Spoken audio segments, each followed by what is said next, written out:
तो स्टूडेंट्स चलिए सबसे पहले अनपेड सेलर का मतलब समझे। और हाँ, इसे वीडियोस सबसे पहले देखने के लिए आप हमारी चैनल को सब्सक्राइब करना ना भूलें। In a contract of sale, if seller is under an obligation to deliver goods, buyer has to pay for it. In case buyer fails or refuses to pay, the seller as an unpaid seller shall have certain rights. चाहिए इस definition का मतलब समझे। तो सबसे पहले आपको ये पता होना चाहिए कि अगर बायर और सेलर के बीच कॉन्ट्रैक्ट बन जाए तो बायर और सेलर दोनों इस कॉन्ट्रैक्ट को पूरा करने के लिए लायबल रहेंगे।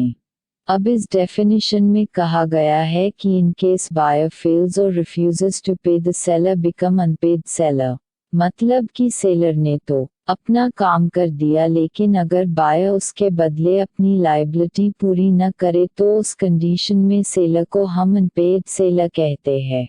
और ऐसे समय अनपेड सेलर को कुछ राइट भी मिलते हैं जो हम आगे के वीडियोस में देखेंगे।